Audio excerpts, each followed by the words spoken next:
You can't pour out of an empty jug. What do I mean by that? Well, we'll talk about that in a minute. Let me introduce myself. I'm Ghazala at the Heart and Soul Cafe.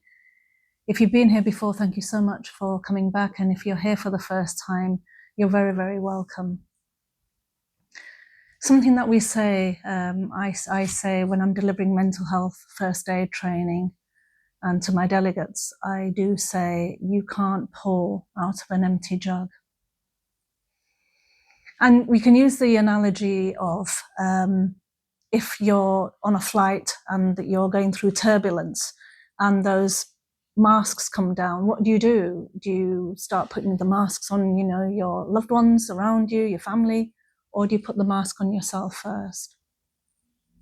You put the mask on yourself first, because you're not going to be any use to anybody if you've, passed out, or in the middle of the aisle. And it's the same thing with mental health. It's the same thing with us in our industry. When we're delivering mental health, when we're working in mental health, I also counsel women who have experienced child loss. If I don't look after my own mental health, how am I going to help others? And some of you will know that I'm grieving too. I lost my son 4 years ago. So I have additional things. It's a constant grief that I'm going through. I'm going to be grieving my son for the rest of my life. I know that. So how do I function while grieving? How do I get to a point where I can, yes, grieve my son, but also function, also live my life, also have the joys and experience those joys in my life? How do I do that? Well, the way I do that is I look after my own mental health. I check in. I evaluate where I am. I put things in place if I am struggling. And that's important, because if I don't do that, then, there's going to be problems. I also do compartmentalize things. So if I am with a client and, she's sharing with me her experience of, the way she might have lost a child, etc., and what she's going through. If she's sharing that with me, then sometimes it can be quite heavy, and I do carry some of it away with me, and then I have to deal with that. But most of the time, I sort of take my counselling hat off and I leave it there at the end of that call, at the end of that Zoom call, or if I'm actually face-to-face counselling someone, I leave it there. The notes that I've made, they get filed and put away until the next time. And that's the only way I can deal with what I have to deal with. Otherwise, it would be that I'm carrying all this with me. When I'm delivering mental health first aid training, people share all sorts of their own struggles and mental health struggles that they're going through. They sometimes share, a member of the family maybe might have suicided, and it can be quite heavy at times, and things can be quite almost overwhelming with the amount of pain you might have in a room. But then it's important to turn some of that pain into, positivity as well. And the way I do that is, well, how can we help others by doing this? By sharing, we are helping others and making that important, and to let people know how important that is, that why we're sharing. Why do I share my story? Why am I doing this? To help others is really why I'm doing it. There's no other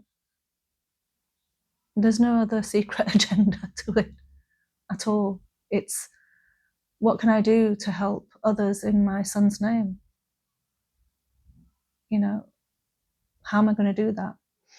And, if I am the reason why I'm doing what I'm doing is because of my son, I still have to look after myself in order to function, in order to do this. Otherwise, I will burn myself out within a matter of weeks or months.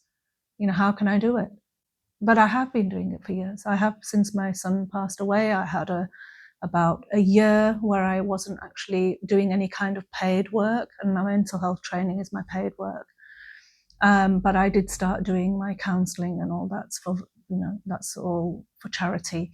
I also started running my own charity, and I don't earn a wage from that, a salary from that. So all these things that we can do, they help. They help because they give you a meaning and purpose. And having a meaning and purpose after loss is so important, because you can completely lose what that is, because you can just lose who you are, forget, almost not recognize, you can't recognize yourself, you don't understand where you fit in this world anymore, and the things that were important to you are no longer important, they don't mean anything to you. So well, why am I doing this? What's the point? Well, yeah, I went through all that, and I have shared that in previous videos. But the reason why I have to look after myself is so that I can then do my role, my job role. My role is to try and improve other people's lives, whether it's through their mental health, because of their mental health, or because of their loss, their grieving. And that's my passion and my driving force. So it's so important to look after myself in order to help others, because you can't pour out of an empty jug. You just can't. Yeah. Again, whatever role you're in, whether you are in a caring role, whether you are in a similar role to myself, or whether you're in a really important role, and that is, running a family, running a household, and that's probably the most important thing. If you don't look after yourself, how are you going to look after others? You have to put yourself first sometimes. And sometimes you have to be able to say no. And I think I made a video about that, the difficulty about saying no. And I think most of the women in my life that I know do find it difficult to say no. And I was one of them, but I am a little bit better at it. But yeah, still do struggle with that. So thank you for watching this video. I hope you found the content of this important and found it useful. Please do like, share, subscribe. Thank you to those of you who have subscribed. I do so appreciate it. But we do need lots and lots and lots more in order to build this platform. So let's try and do that. So please do subscribe. Thank you. And I look forward to seeing you in the next video. So until then, look after your hearts and souls.